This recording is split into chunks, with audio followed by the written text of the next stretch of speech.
ఈ live కార్యక్రమునకు join అయిన మీ అందరికీ యేసుక్రీస్తు పరిశుద్ధమైన నామంలో వందనములు తెలియజేస్తున్నాం.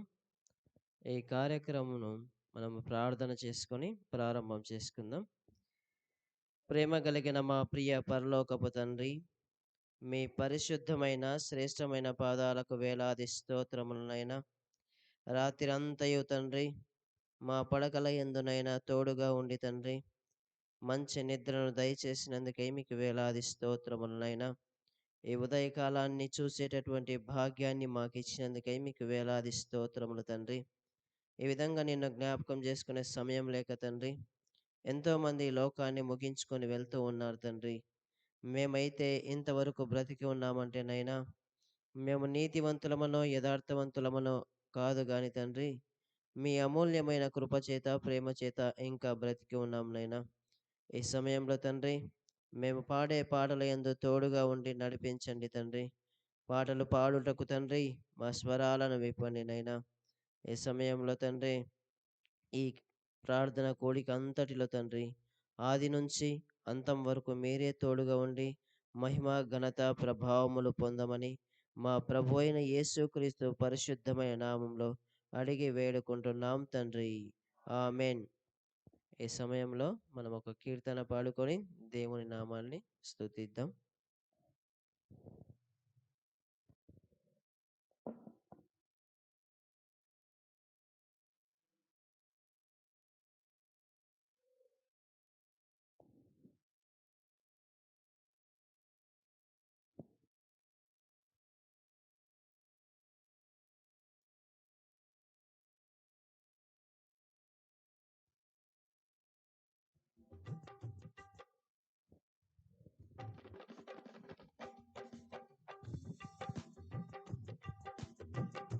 భీకరుండవు మా యెహోవా పీఠమెదుటన్ గూడరే.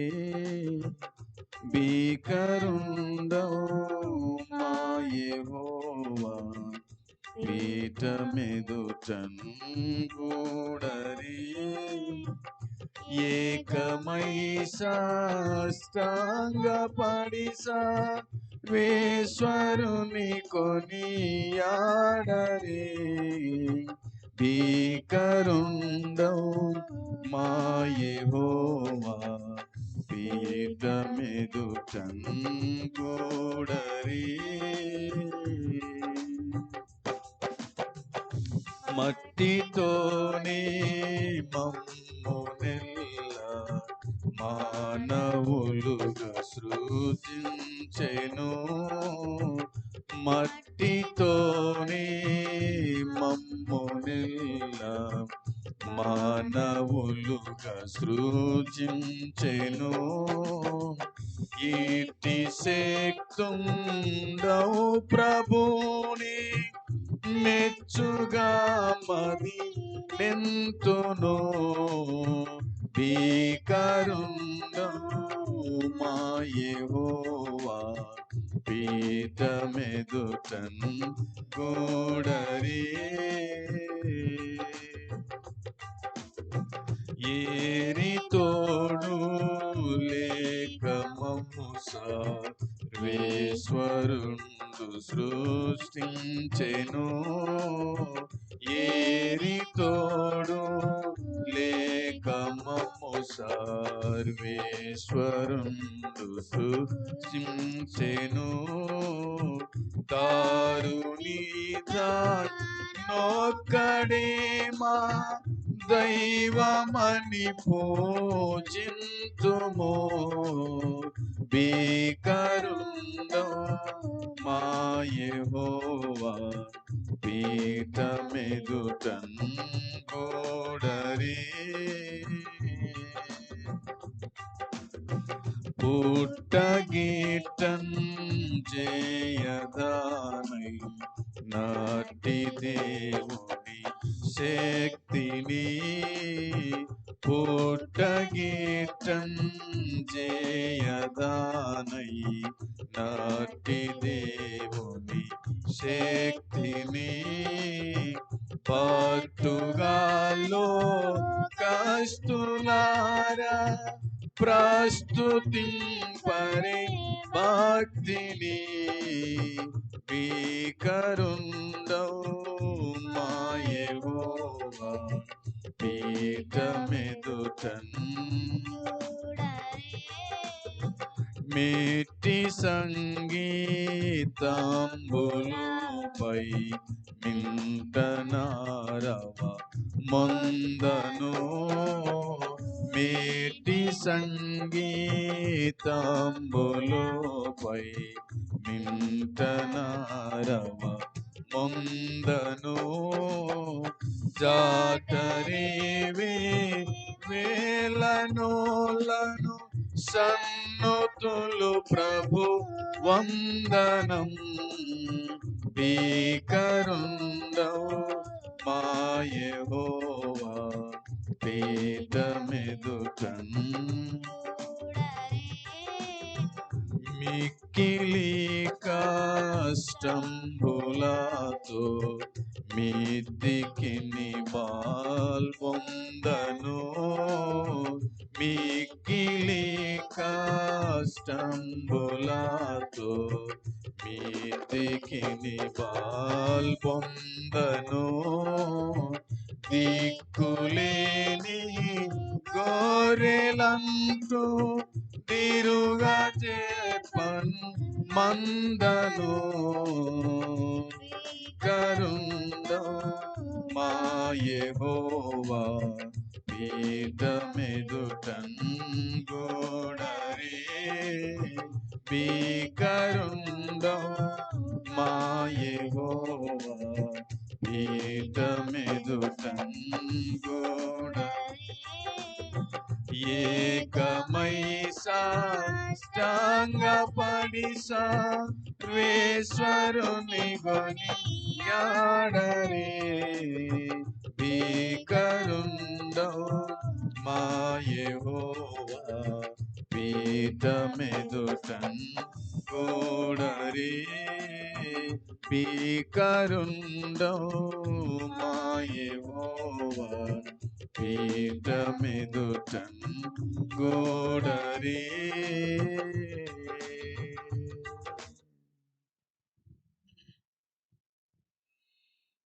దేవుని పరిశుద్ధమైన నామములో చేరవచ్చిన మీకందరికీ వందనాలు తెలియజేస్తూ ఉన్నాను. దేవుని మహాకృపను బట్టి మరలా ఈ దినాన దేవుని వాక్యాన్ని వినడానికి ప్రభువు చూపినటువంటి ఈ మంచి తరుణాన్ని బట్టి దేవునికి అనంత మహిమ ప్రభావములు ఆరోపించుకుంటున్నాం. సోదరి సోదరులారా, మనము రూతు గ్రంథాన్ని ధ్యానము చేస్తూ ఉన్నాం.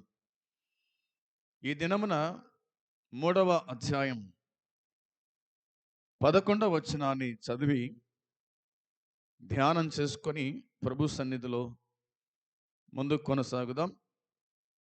రూతు గ్రంథం 3వ అధ్యాయం 11వ వచనం. కాబట్టి నా కుమారి భయపడకుము, నీవు చెప్పినదంతయు నీకు చేసేదను. నీవు యోగ్యురాలవని నా జనులందరూ ఎరుగుదురు. నేను నిన్ను విడిపింపగలవాడనను మాట వాస్తవమే అని దేవుని వాక్యం చెప్తూ ఉంది. ఈ వచ్చిన భాగాలలో వ్రాయబడిన మాట నీవు భయపడకుము అనే మాట కనిపిస్తూ ఉంది. మనము గత దినం 3వ వచనాన్ని ధ్యానం చేసినాం. ఆ వచ్చిన భాగాల్లో రూతు యొక్క సిద్ధపాటు ఏమిటో మనము తెలుసుకున్నాం. ఈ దినమున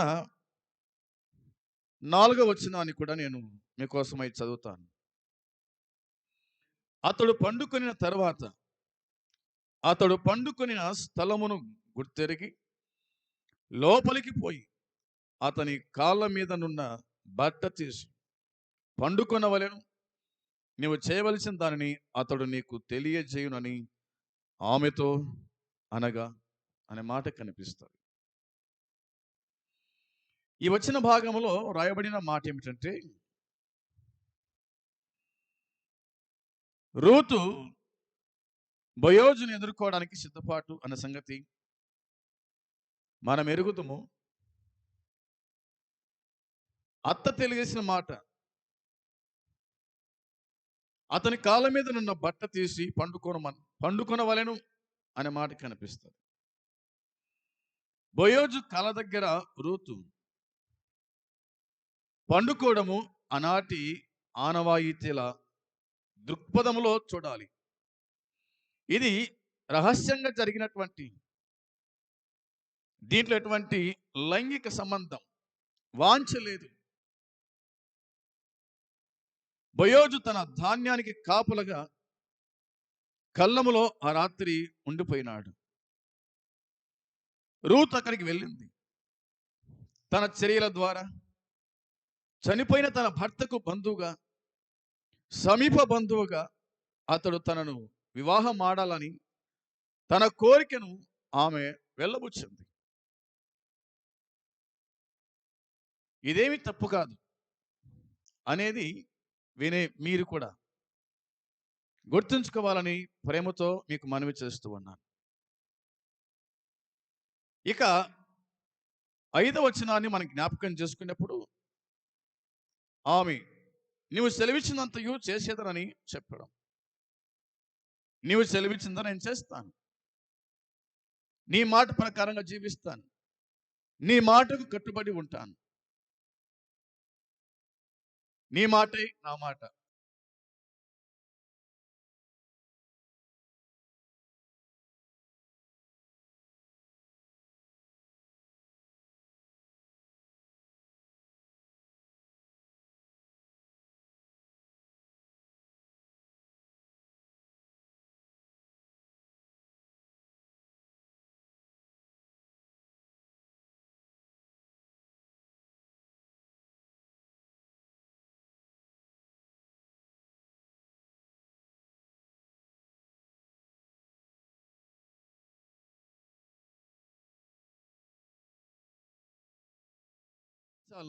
ఎలాగో బ్రతకాలనో అన్ని కూడా తెలియపరిచింది. రూతు కూడా అదే విధంగా ఫాలో అయింది. అలాగూ కాదు ఇట్లా అని చెప్పలేదు.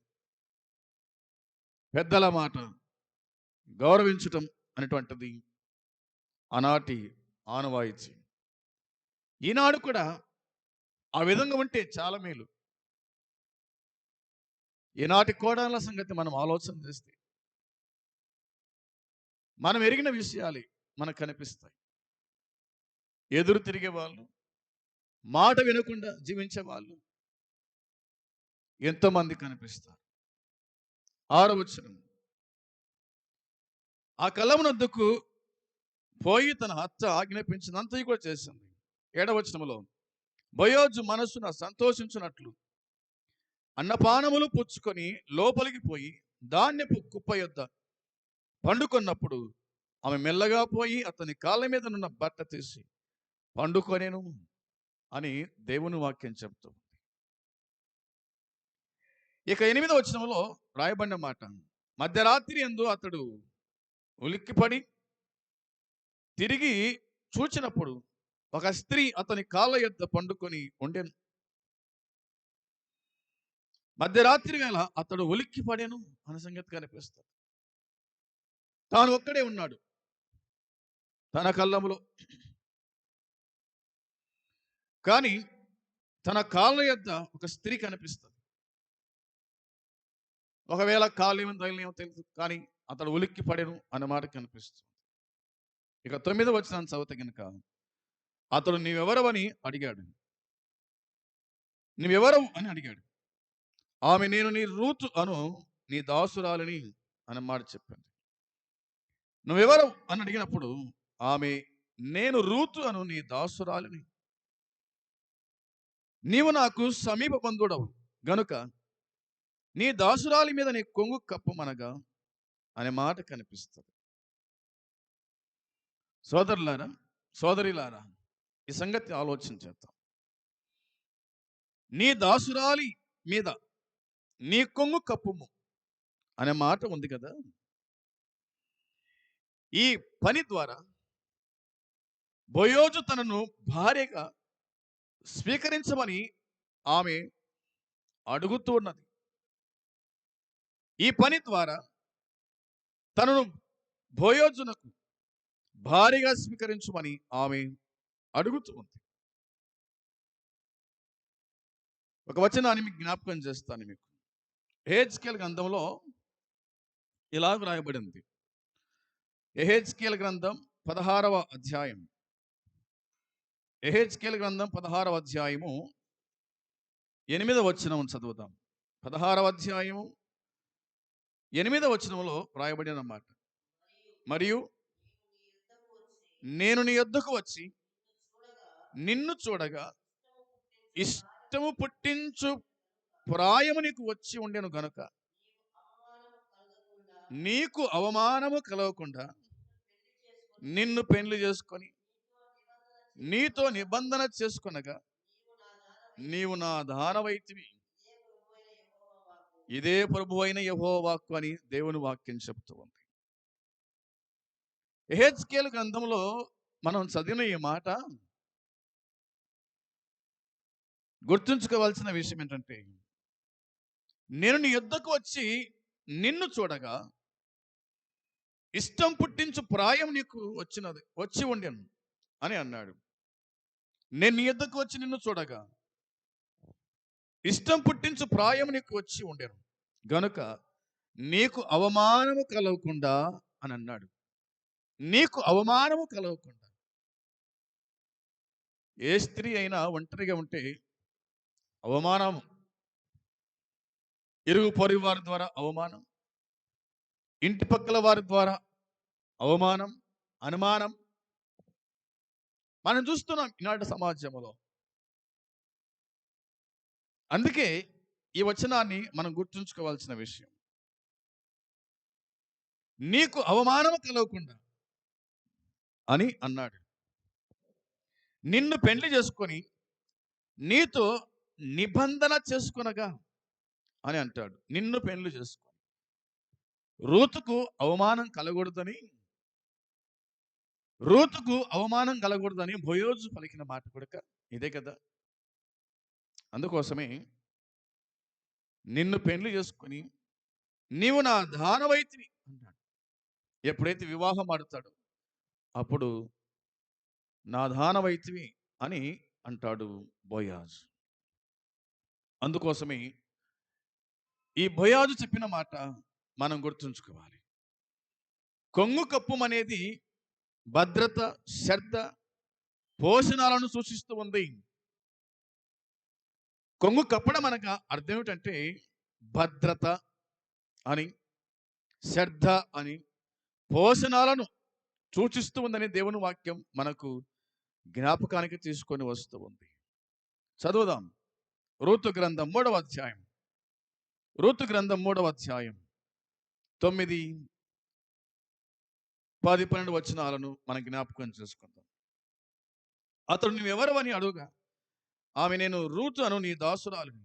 నీవు నాకు సమీప బంధువుడు గనుక నీ దాసురాలి మీద నీ కొంగు కప్పమనగా అతడు అంటున్నాడు, నా కుమారి, యెహోవా చేత నీవు దీవెన నొందిన దానవు అన్న మాట ఉంది. నా కుమారి, యెహోవా చేత నీవు దీవెన నొందిన దానవు. దేవుని చేత దీవెన నొందిన దానవు. కొద్దివారిని గాని గొప్పవారిని గాని యవనస్తులను నువ్వు వెంబడింపక ఉండుట వలన నీ మునుపటి సత్ప్రవర్తన కంటే వెనకటి సత్ప్రవర్తన మరి ఎక్కువైనది. కొద్దివారిని గాని గొప్పవారిని గాని యవనస్తులను నువ్వు వెంబడింపక ఉండుట వలన అనే మాట కనిపిస్తుంది. అందును బట్టి ఈ రూతు ఎవరిని వెంబడించాలనో ఎవరిని వెంబడించకూడదో అది తన అత్త ద్వారా నేర్చుకుందన్న సంగతి కూడా మనం గుర్తుంచుకోవాల్సిన విషయం. అన్నీ కూడా తానే. అందుకే బోయాజు అంటున్నాడు, కొద్దివారిని కానీ గొప్పవారిని కానీ యవనస్తులను వెంబడింపక ఉండుట వలన నీ మునుపటి సత్ప్రవర్తన కంటే వెనకటి సత్ప్రవర్తన మరి ఎక్కువైనది. కాబట్టి నా కుమారి భయపడకు అని అన్నాడు. నా కుమారి భయపడకు అని అన్నాడు. భయపడకుము అనే మాట బైబిల్ గ్రంథంలో, భయపడకుము అనే మాట బైబిల్ గ్రంథంలో 33 సార్లు ఉంది. భయపడకుము భయపడకుము అని. భయపడకండి అనే మాట కూడా రాయబడి ఉంది. అబ్రహామును దేవుడు చూసి భయపడొద్దు అన్నాడు. అబ్రామా భయపడొద్దు అని అంటాడు. యెహోషువతో ప్రభు అంటాడు, యెహోషువ భయపడొద్దు అని అంటాడు. లూకాసు వార్తలో జకరియతో ప్రభు అంటాడు, భయపడకుము అనే మాట కనిపిస్తుంది. ఏది ఏమైనప్పటికీ భయపడకు అనే మాట ధైర్యాన్ని పుట్టిస్తూ ఉంది. యేసుప్రభు ఇలాగ అన్నాడు, చిన్నమంద భయపడొద్దు అని అన్నాడు. ఈ ఉదయకాల మేళలో దేవుడు మనతో మాట్లాడుతున్న మాట భయపడొద్దు. భక్తులు ఈ విధంగా చెప్తారు, నెలకు 30 దినాలు ప్రతిరోజు కూడా దేవుడు తన పిల్లలను చూసి ఇలాగంటాడంట, భయపడకండి నేనున్నాను అని అంటాడు. దేవుడే మనకు అభయాన్ని ఇచ్చినప్పుడు, దేవుడే మనకు ధైర్యం ఇచ్చినప్పుడు మనం భయపడాల్సిన అవసరం లేదు. దేనికి భయపడాల్సిన అవసరం లేదు. దేవుడు ఉన్నాడు, మన సృష్టికర్త ఉన్నాడు, నిర్మాణకుడు ఉన్నాడు, మన పోషణకర్త ఉన్నాడు, మన భద్రత ఆయనే, మనకు తోడు ఆయనే, మన వెంట వచ్చేవాడు ఆయనే. అందుకే బోయాజు అంటున్నాడు, నా కుమారి భయపడకుము, నీవు చెప్పిందంతయు నీకు చేసేదను అన్నాడు. నువ్వు చెప్పిందంత నేను చేస్తాను అని బోయోజు చెప్పినట్టుగా దేవుని వాక్యం చెబుతుంది. ఇక 11వ వచనం రాయబడిన మాట, నీవు యోగ్యురాలవని నా జనులందరూ ఎరుగుదురు. నీవు యోగ్యురాలవని నా జనులందరూ ఎరుగుదురు. అందుకోసమే భయపడాకు. యెహోవా చేత దీవెనొందిన దానవును భయపడొద్దు అని అన్నాడు. ఇక వచనం 12లో రాయబడిన మాట, నేను నిన్ను విడిపింపగలవాడను. మాట వాస్తవమే. నేను నిన్ను విడిపింపగలవాడను మాట వాస్తవమే. అయితే నీకు నాకంటే సమీపమైన బంధువుడొకడు ఉన్నాడు. నేను విడిపించే వాడు నేనే, ఆ మాట వాస్తవమే. కానీ నాకంటే ఇంకా సమీప బంధువు నీకున్నాడు అని బోయాజు చెప్పినట్టుగా దేవుని వాక్యం చెప్తూ ఉంది. నాకంటే సమీపమైన బంధువుడు ఒకడు ఉన్నాడు. అందరికన్నా దగ్గర బంధువుకు రూతును వివాహమాడి కుటుంబ ఆస్తిని వారసత్వముగా పొందే మొదటి హక్కు ఉంది. అతడు నిరాకరిస్తేనే బోయోజు రూతును వివాహం ఆడగలుగుతాడు. అతడు నిరాకరిస్తేనే బోయోజు వివాహం ఆడేది.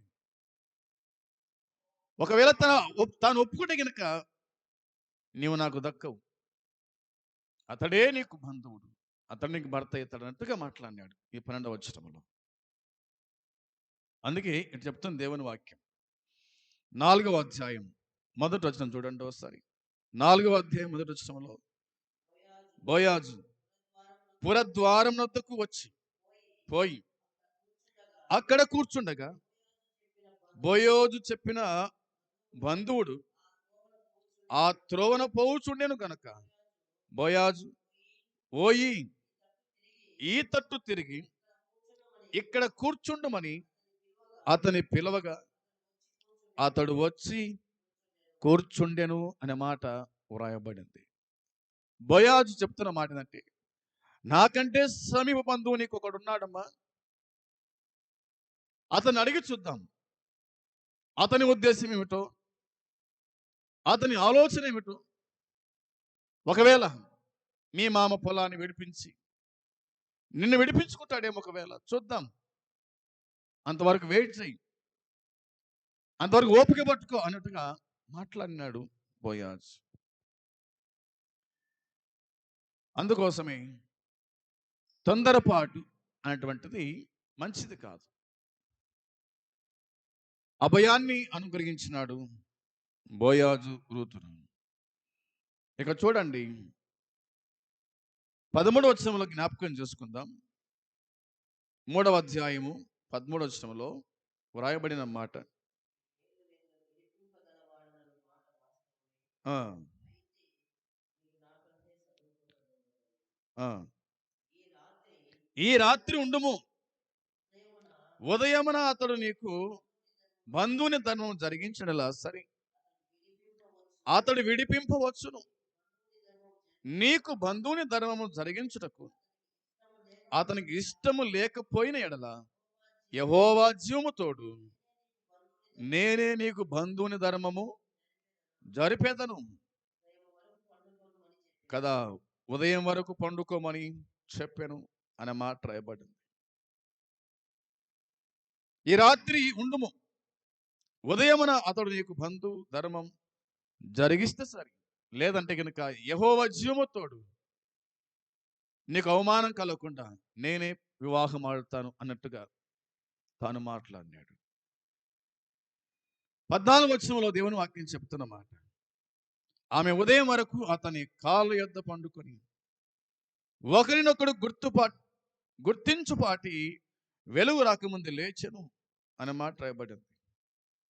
అతడన్నాడు ఆ స్త్రీతో, కళ్ళమునకు వచ్చిన సంగతి తెలియజేయకూడని చెప్పినట్టుగా దేవుని వాక్యం గుర్తు చేస్తుంది.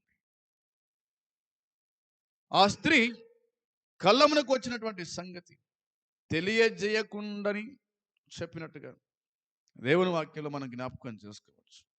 వచనం 15. అతడన్నాడు, నీవు వేసుకొని నా దుప్పటి తెచ్చి పట్టుకోమని చెప్పగా ఆమె దాన్ని పట్టెను. అతడు 6 కొలల యవలను కొలచి ఆమె భుజం మీద నుంచగా ఆమె పూరములోనికి వెళ్ళెను అనే సంగతి కనిపిస్తుంది. ఎంత జాలి గలవాడు బోయాజు, ఆమె పట్ల ఎంత ప్రేమ చూపిస్తున్నాడో ఆ సంగతి కనిపిస్తుంది.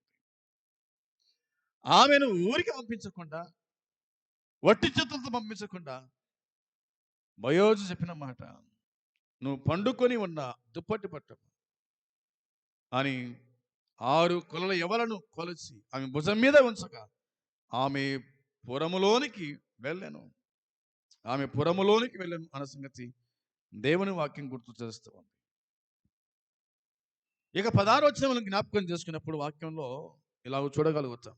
ఆమె తన అత్త ఇంటికి వచ్చినప్పుడు అత్త, నా కుమారి, నీ పని ఎట్లు జరిగానని అడుగగా ఆమె ఆ మనుషుడు తనకు చేసిందంతయు తెలియజేసి, నీ వట్టి చేతులతో నీ అత్త ఇంటికి పోవద్దని చెప్పి అతడు ఈ 6 కొలల యవలను నాకిచ్చెను అనే మాట కనిపిస్తుంది. ఎప్పుడైతే రూతు తన ఇంటికి వచ్చిందో, ఎప్పుడైతే రూతు తన అత్త ఎద్దకు వచ్చిందో, ఆమె అడుగుతుంది, నా కుమారి, నీవు పోయిన పని ఏమైంది అనే ప్రశ్న మనకు కనిపిస్తుంది. తాను ఏం చెప్పినాడో అదంతా కూడా అత్తకు తెలిసినట్టుగా లేఖనాలు గుర్తు చేస్తూ ఉన్నాయి. ఆ మనుషుడు అన్నాడు, తనకు చేసినంత అని చెప్పింది, నీ వట్టి చేతులతో నీ అత్త ఇంటికి పోవద్దు అని ఇవి పంపించినాడత్త అనే మాట మనకు కనిపిస్తుంది.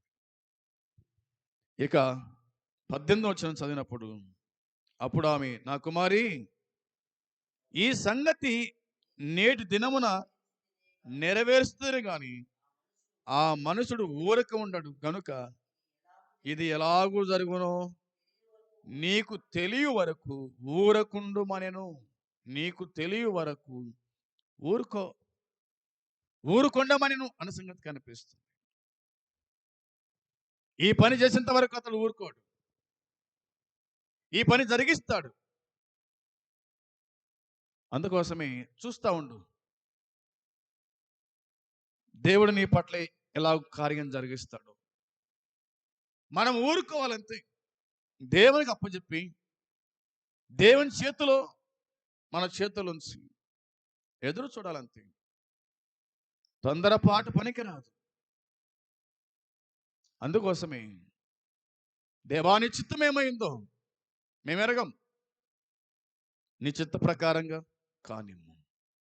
నీ చిత్తమే చిత్తించునుగా కానీ యేసు ప్రభువారు ఏ విధంగా గెత్సేమనే తోటలో పలికినాడు, ఆ విధంగా వేచి ఉండడం అనేటువంటిది ఈ వచ్చిన భాగాలు మనకు జ్ఞాపకానికి తీసుకొని వస్తాయి.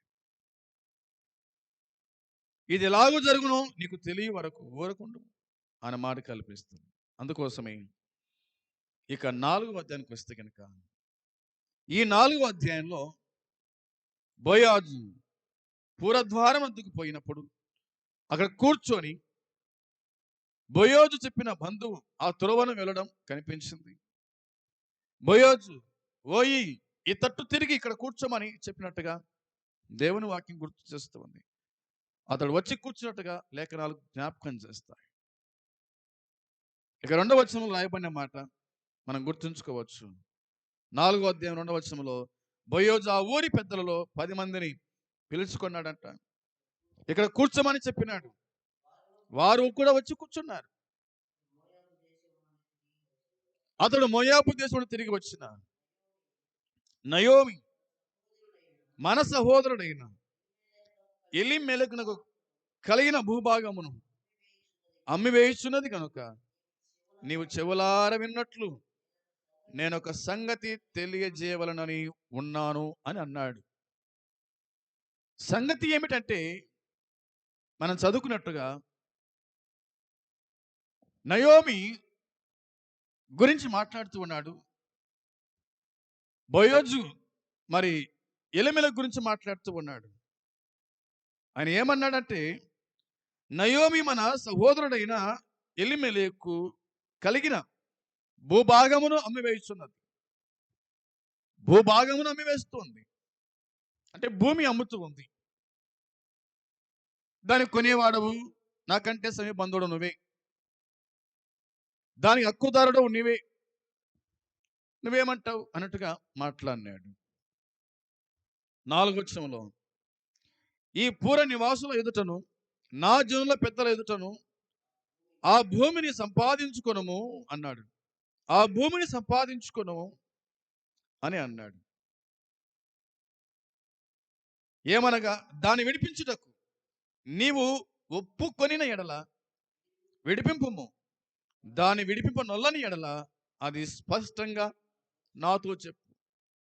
విడిపిస్తామే విడిపించు, కానీ విడిపించకపోతే కనుక అది స్పష్టంగా నాతో చెప్పు.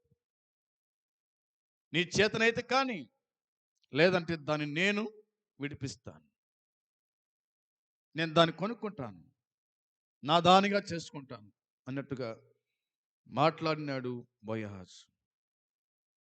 ఇక ఏముందంటే, నీవు గాక దాన్ని విడిపింపవలసిన బంధుడెవడు లేడు, నీ తర్వాతి వాడు నేనే అని బంధువునితో చెప్పినాడు. నీ తర్వాతి వాడు నేనే, దాన్ని విడిపింపవలసిన బంధుడు నీవే అన్నాడు. నీ తర్వాతి వాడు నేనే అని అతనితో చెప్పినాడు. అందుకు అతడు నేను విడిపించదను అన్నాడు. నేను విడిపించదను అన్నాడు. దేని విడిపించదను అన్నాడు? భూమిని, ఎలీమెలెకు యొక్క భూభాగమును విడిపిస్తాను, నేను విడిపించుకుంటాను అని చెప్పినాడు. ఇక చూస్తే చూడండి 5వ వచనంలో రాయబడిన మాట కూడా చదువుదాం. బోయాజు అంటున్నాడు, నీవు నయోమి చేతి నుండి ఆ పొలమును సంపాదించు దినమున చనిపోయిన వాని పేరట అతని స్వాస్థ్యము స్థిరపరచునట్లు చనిపోయిన వాని భార్య అయిన రూతు అను మోయాబీయురాలిని యొద్ద నుండి దాన్ని సంపాదింపవలనని చెప్పగా అనే మాట కనిపిస్తుంది. కేవలము ఎలీమెలెకు యొక్క భూభాగమును మాత్రమే కాదు, మోయాబీయురాలు రూతు, నయోమి కోడాలు ఆమె భూభాగమును కూడా నువ్వు విడిపించాలి అన్నట్టుగా మాట్లాడినాడు. దాన్ని సంపాదించవలనని చెప్పినాడు. ఇక దేవుని వాక్యం చెప్తున్న మాట 6వ వచనంలో ఇట్లా రాయబడింది. ఆ బంధువుడు నేను దానిని విడిపించుకొనలేను అన్నాడు. నేను దాన్ని విడిపించుకొనలేను. భూభాగమునైతే విడిపిస్తాను కానీ నేను రూతును విడిపించుకోలేను. ఏ ఉద్దేశంతో తాను ఈ మాట అన్నాడో మనం ఎరగం. కానీ నేను విడిపించుకోలేను అని అన్నాడు. నేను దాన్ని విడిపించలేను గనుక నీవే నాకు ప్రతిగా బంధువుని ధర్మం జరిగించుమని చెప్పినట్టుగా దేవుని వాక్యం గుర్తు చేస్తారు. ఇక 7వ వచనం చూసినప్పుడు ఇశ్రాయేలులో బంధు ధర్మం గురించి కానీ క్రయ విక్రయములను గురించి కానీ ప్రతి సంగతిని స్థిరపరచుటకు పూర్వమున జరిగిన మర్యాద ఏదనగా ఒకడు తన చేతి ఉమ్, ఒకడు తాను చెప్పు తీసి తన పొరుగు వానికి చుటయే ఈ పని ఇశ్రాయిల్లో ప్రమాణముగా ఎంచబడెను అన్న సంగతి కనిపిస్తుంది. అందుకోసమే ఇశ్రాయేలులో బంధు ధర్మం గురించి చెప్పిన మాట ఇది అన్నమాట కనిపిస్తూ ఉంది. సోదరులారా, తాను ఈ విధంగా చెప్పినట్టుగా లేఖనం గుర్తు చేస్తే కదా, ప్రతి సంగతిని స్థిరపరచడానికి పూర్వమున జరిగిన మర్యాద ఏదనగా ఒకడు తన చెప్పు తీసి తన పొరుగువానికి చుటయే ఈ పని ఇశ్రాయేలులో ప్రమాణముగా ఎంచబడిన కదా. అందుకోసమే 8వ వచనంలో ఆ బంధువుడు నీవు దానిని సంపాదించుకొనుమని బోయాజుతో చెప్పి తన చెప్పు తీయగా అనే మాట కనిపిస్తుంది. ఆ బంధువుని ధర్మం నువ్వే జరిగించు, లేదా ఆ బంధువుడు నీవు దాన్ని సంపాదించుకొనుమని బోయాజుతో చెప్పినాడు. నువ్వే సంపాదించుకో అనే మాట కనిపిస్తుంది. నేను సంపాదించుకోలేను, నాతో కాదు, నువ్వే సంపాదించుకో అని ఊరి పెద్దల మధ్య తాను చెప్పిన మాట ఇందులో మనకు కనిపిస్తుంది. ఇక 9వ వచనం జ్ఞాపకం చేసుకున్నప్పుడు బోయాజు ఎలీమెలెకును కలిగినది యావత్తును, కిల్లోనుకును మహులోనుకును కలిగినది యావత్తును నయోమి చేత నుండి సంపాదించుతనని నేను అన్నందుకు మీరు ఈ దినమున సాక్షులై ఉన్నారు. మీరు ఈ దినమున సాక్షులై ఉన్నారు అనే మాట కనిపిస్తుంది. సాక్షులై ఉన్నారు. అందుకని ఊరి పెద్దలను పిలిపించినాడు. ఊరి పెద్దల సమక్షములో ఈ పంచాయతీ జరుగుతున్నట్టుగా దేవుని వాక్యం చెప్తాది. ఎలీమెలెకు పొలము గురించి, రూతు యొక్క జీవితం గురించి ఊరి పెద్దల మధ్య తాను మాట్లాడిన సంగతి. ఎలీమెలెకు కలిగినది యావత్తు కూడా, కిల్లోనుకు మహులోను కలిగినది యావత్తు కూడా నయోమి చేతు నుండి సంపాదించుతునని, నయోమి చేతు నుండి సంపాదించుతునని అనే మాట. భర్త చనిపోయినాడు, కుమారుడు చనిపోయినారు, ఇక నయోమి మాత్రం మిగిలింది. ఇక తన ఆస్తి అంతా కూడా తన చేతిలో ఉంది. భర్త చనిపోయిన తర్వాత భార్య చేతికి వస్తుంది, ఆమె చనిపోయిన తర్వాత కుమారుల చేతికి వస్తుంది ఆస్తి పంపకాలు. ఆ కోణంలో మనం ఆలోచన చేసినప్పుడు బోయాజు అంటున్నాడు, నయోమి చేతి నుండి నేను వాటిని సంపాదించితిని అని అంటాడు. నయోమి చేతి నుండి సంపాదించితనని నేను అన్నందుకు మీరు ఈ దినమున సాక్షులై ఉన్నారు. సాక్షులై ఉన్నారు, సాక్షులై ఉన్నారు అనే సంగతి ఇందులో మనము చూడగలుగుతాం. ఇక 10వ వచనం చదివి మనం ముగించుకుందాం. మరియు చనిపోయిన వాని పేరట అతని స్వాస్థ్యమును స్థిరపరచునట్లు చనిపోయిన వాని పేరు అతని సహోదరుల నుండి అతని స్థలము యొక్క ద్వారము నుండి కొట్టివేయబడక ఉండునట్లును నేను మహులోను భార్య అయిన రూతును మొయాబీయురాలిని సంపాదించుకొని పెళ్లి చేసుకొనుచున్నాను. దీనికి మీరు ఈ దినమున సాక్షులై ఉన్నారని పెద్దలతో ప్రజలందరితో చెప్పెను అన్నమాట కనిపిస్తూ ఉంది. ఈ వచ్చిన భాగంలో వ్రాయబడిన మాట మనము గుర్తు చేసుకుంటున్నాం. ఏమన్నాడు బోయాజు? చనిపోయిన వారి పేరట అతని స్వాస్థ్యము స్థిరపడినట్లుగా, చనిపోయిన వాని పేరు అతని సహోదరుల నుండి అతని స్థలం యొక్క ద్వారము నుండి కొట్టివేయక ఉన్నట్లుగా, నేను మహులోను భార్య అయిన రూతును మయాబీయురాలని సంపాదించుకొని పెళ్లి చేసుకుంటున్నాను. దీనికి మీరందరూ సాక్షులు అనే మాట కనిపిస్తుంది. బోయోజు చెప్పిన మాట ఏంటంటే, నేను సంపాదించుకుంటున్నాను. అందుకే బోయోజు అన్నాడు, నువ్వు యోగ్యురాలవని అందరికీ తెలుసు. ప్రజలందరి ముందర నీకు అవమానం కలగకుండా నేను నా దాననుగా నిన్ను చేసుకుంటానని చెప్పిన మాట ఈ వచ్చిన భాగాల్లో మనకు కనిపిస్తుంది. ఏది ఏమైనప్పటికీ దేవుని వాక్యం మనం జ్ఞాపకం చేసుకునేప్పుడు రూతును వివాహం ఆడడానికి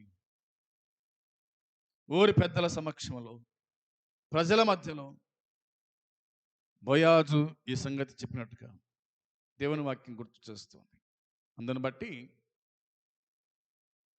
వివాహం ఆడేటువంటి వాళ్ళు పెద్దల సమక్షంలో వివాహం ఆడితే క్షేమం. పెద్దల యొక్క సమక్షంలో పెద్దలు చూసిన సంబంధాలు లోబడితే మంచిది. నేటి దినాలు ఆ విధంగా లేవు. ఎన్నో సమస్యలకు గురై చివరికి మరణానికి గురైతున్న యవనస్తులు మనం చూస్తూ ఉన్నాం ప్రపంచంలో అల్లకొలం. అందుకోసమే వివాహం ఆడేవారు దేవుని చిత్తం ఏందో ఎరిగి తల్లిదండ్రుల మాట విని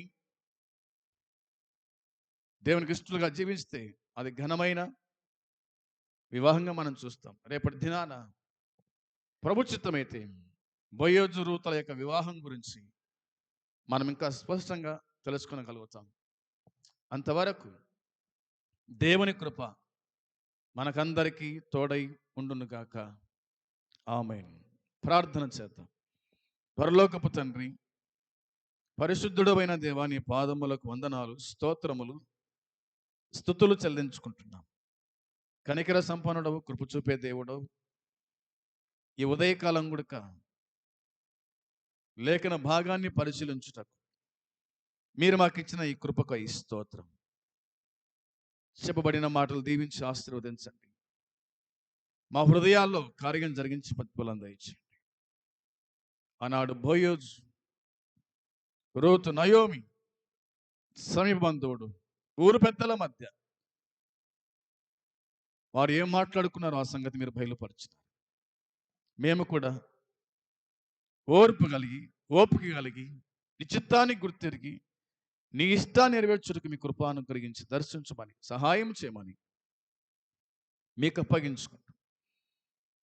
ఈ లేఖన భాగాలను మేము అర్థం చేసుకొని జీవించుటకు నీ కృపను కలిగించి దర్శించమని మా ప్రభు అయిన యేసుక్రీస్తు పరిశుద్ధమైన నామములోని స్తోత్రము చెల్లించి స్తుతించి ప్రార్థించి అడిగి పొంది ఉన్నాము తండ్రి. ఆమేన్. పరలోకమందున తండ్రి ప్రేమ, మన ప్రభు అయిన యేసుక్రీస్తు కృప, పరిశుద్ధాత్మ సన్నిధి సహవాసం చేరవచ్చిన మనకు సకల పరిశుద్ధులకు ఇప్పుడు ఎల్లప్పుడూ సదాకాలము తోడై ఉండునుగాక. ఆమేన్. అందరికీ వందనాలు.